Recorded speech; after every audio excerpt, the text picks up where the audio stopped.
Bienvenidos a una nueva exploración a fondo. Hoy tenemos sobre la mesa un material que la verdad promete algo bastante audaz. Crear aplicaciones modernas para escritorio, web, móvil, usando solo y exclusivamente Python. ¿Qué ya es decir? Ya es decir, las herramientas se llaman Flet y Fletting. Y bueno, nuestra misión hoy es desentrañar qué son, por qué existen y si de verdad cumplen eso que prometen, ¿no? Liberarnos de HTML y JavaScript. Es que es una promesa que llama muchísimo la atención. Totalmente. En el desarrollo de software siempre estamos buscando cómo simplificar, cómo unificar todo. La idea de que un desarrollador de Python no tenga que salir de su ecosistema para nada, para construir una interfaz completa, Es como el sueño. es el santo grial para muchos, sí.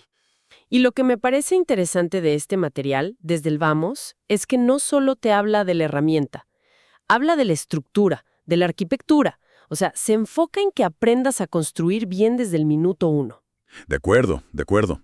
Entonces, a ver, vamos a desglosar esto. El punto de partida, digamos, el motor de todo, es Flet. Ajá. Las notas lo describen como un framework de Python para construir interfaces de usuario. Mencionan que está basado en Flutter, la tecnología de Google, y eso, bueno, ya le da un peso, ¿no? Claro, le da cierta credibilidad. Pero la frase que de verdad salta a la vista en los materiales es Flet nos permite enfocarnos solo en Python. Y a ver, eso suena casi demasiado bueno para ser verdad. No hay ninguna trampa. ¿Un desarrollador de verdad no necesita saber nada de cómo funciona la web por debajo? Esa es la pregunta del millón. Y la respuesta es como un sí y un no. A ver, para el 90% de las tareas comunes, crear un botón, mostrar un texto, organizar cosas en la pantalla, Flet te abstrae por completo. Te olvidas. Te olvidas. No necesitas escribir CSS, ni manipular el DOM, ni lidiar con los ciclos de vida de una app móvil, nada. La trampa, si la quieres llamar así, es que toda abstracción tiene sus límites. Claro. Si quieres hacer algo súper específico, muy fuera de lo común, que necesite una interacción muy profunda con la plataforma, pues a lo mejor te topas con una pared. Pero para la gran mayoría de aplicaciones de negocio, de paneles de control, herramientas internas, esa barrera nunca aparece. Entiendo. Lo que Flet logra es bajar, pero drásticamente, el umbral de entrada. Entiendo. Entonces, a ver, ¿para quién es esto realmente? ¿Estamos hablando de una herramienta para, no sé, el científico de datos que quiere crear un dashboard rápido interactivo? ¿O es más para el ingeniero de backend que quiere construir una aplicación de escritorio completa para su empresa? Pues yo diría que para ambos. Y ese es un mayor acierto. Ah, mira. Para el científico de datos que vive en su mundo de Jupyter Notebooks, de pandas y todo eso, Flet es un puente directo para visualizar sus resultados. Y sin tener que aprender React o Vue.js, que es un mundo aparte. Claro que es un dolor de cabeza a veces. Es pasar de un análisis a una herramienta útil en una fracción del tiempo. Y para el desarrollador de backend, que ya domina toda la lógica en Python, Flet le da el poder de construir la otra mitad de la aplicación. La cara visible. La cara visible, exacto. Sin cambiar de lenguaje, sin cambiar de mentalidad, elimina esa división clásica de frontend y backend para muchísimos proyectos. Me gusta esa analogía del puente. Pero, bueno, un puente solo te lleva al otro lado. Y las notas como que sugieren que necesitas algo más para construir la ciudad. Y ahí es donde meten esta segunda herramienta, Fletting. La posicionan como un framework construido sobre Flet. ¿Qué es exactamente lo que añade que Flet no tenga ya? Precisamente, los planos de la ciudad. Me encanta esa analogía. Ah. Si Flet te da los ladrillos, las ventanas, las puertas, Fletting te da el urbanismo, te da una estructura de organización que ya está probada, que es robusta. Ajá. Las notas listan varias cosas. Manejo de rutas para navegar entre pantallas, gestión de estado para que la app recuerde cosas, internacionalización. Ok. Pero el corazón de Fletling, la idea central, es que te impone una arquitectura específica, el modelo vista controlador, el famoso MVC. Ok. MVC. Es uno de esos términos que escuchas por todos lados en el desarrollo. Pero antes de entrar en ¿qué es?, me pregunto, ¿esa estructura no es también una limitación? Es una buena pregunta. O sea, hay situaciones donde algo tan rígido como lo que propone Fletling pueda ser un exceso de ingeniería. sobre todo para un proyecto pequeño. Es una objeción muy, muy válida. A ver, si lo único que quieres es una pequeña calculadora con 2 botones, imponer una estructura MVC completa es como usar el plano de un rascacielos para construir una caseta de perro. Claro, es demasiado. Es posible, pero es innecesario.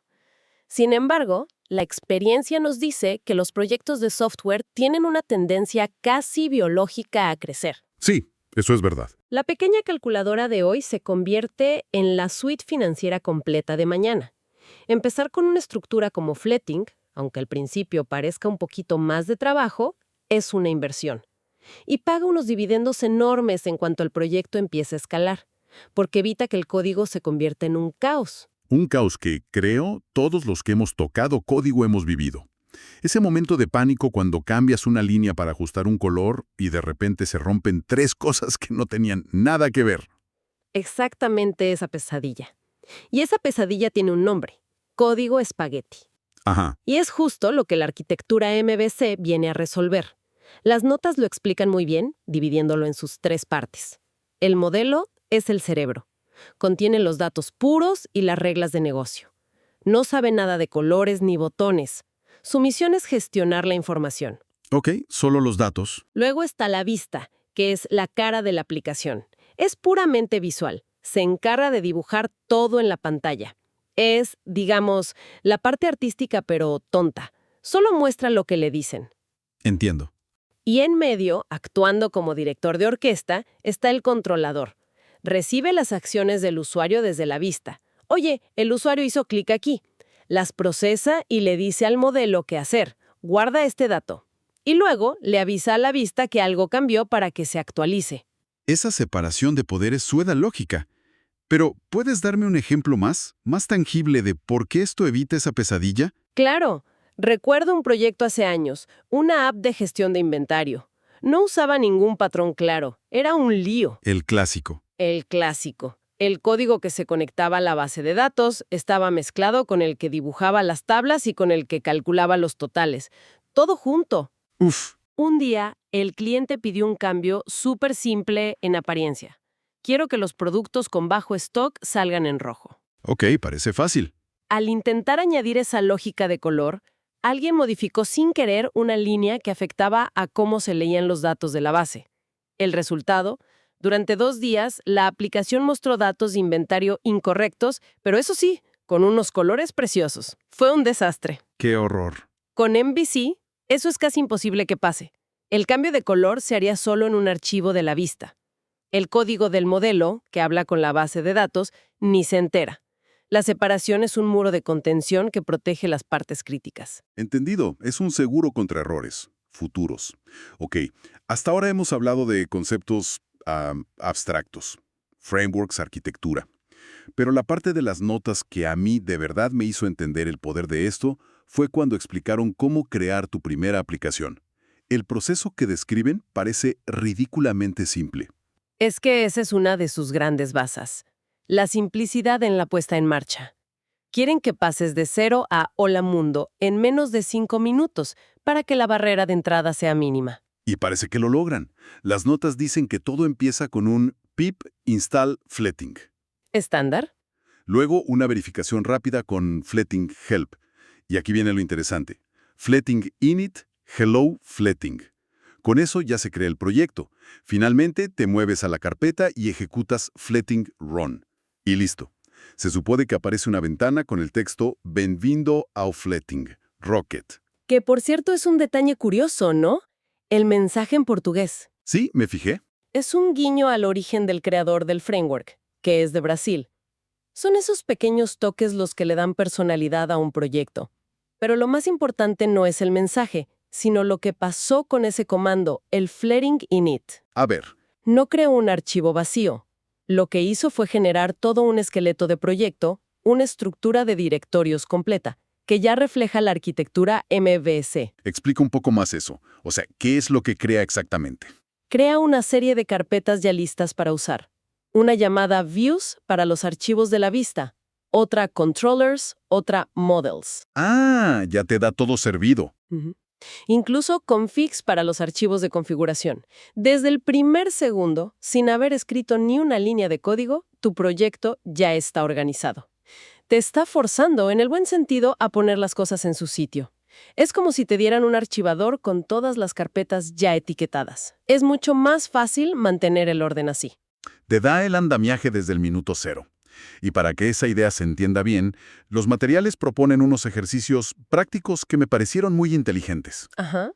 El primero es solo ejecutar el proyecto, lo que ya dijimos. Pero el segundo es muy revelador.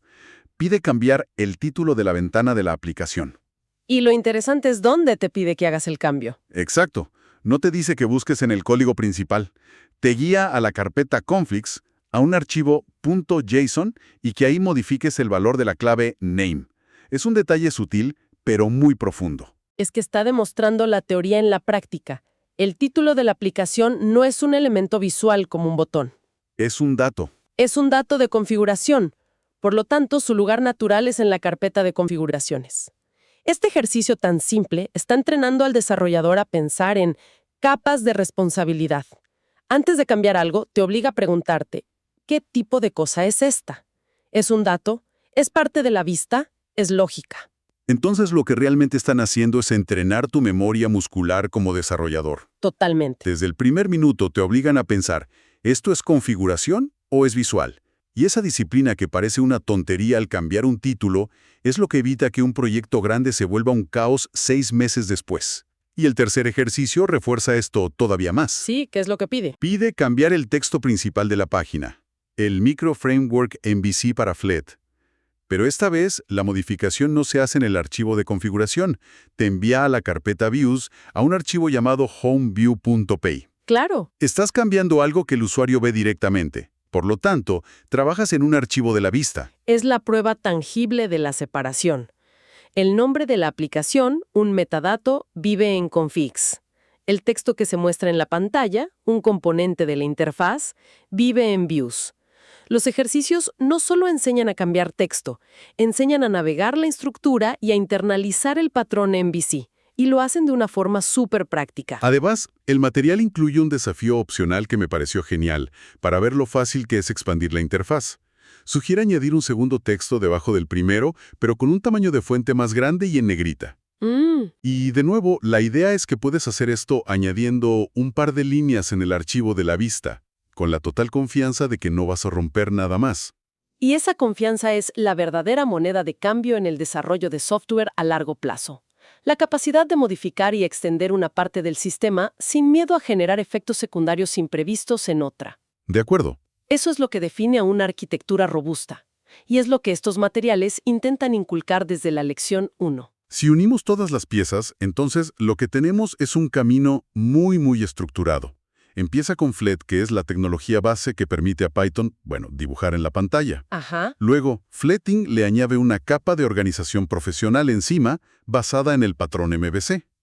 Y finalmente, a través de ejercicios prácticos, el curso no solo te explica esta estructura, sino que te obliga a usarla desde el primer momento. Es un enfoque pedagógico muy completo. Sí, no solo te da el coche, sino que te enseña a conducir de forma segura y entender cómo funciona el motor todo al mismo tiempo. Y el guión cierra prometiendo que el siguiente capítulo va a profundizar aún más en la estructura del proyecto y en los detalles del patrón MVC. O sea, esto es solo la punta del iceberg. Sin duda. Y esto me deja con una idea clave para reflexionar. Lo que estos materiales realmente enseñan no es solo una herramienta, sino una filosofía. Demuestran que la decisión más importante en un proyecto de software no es la primera línea de código que escribes, sino la estructura que eliges antes de escribirla. Empezar con un archivo en blanco y añadir código orgánicamente es como construir una cabaña en el bosque. ¿Puede funcionar? Puede que funcione un tiempo, pero es frágil, es difícil de ampliar. Empezar con algo como Fleeting es la diferencia entre eso y poner los cimientos de un rascacielos. El esfuerzo inicial es un poco mayor, pero lo que estás construyendo desde el principio tiene el potencial de llegar mucho más alto.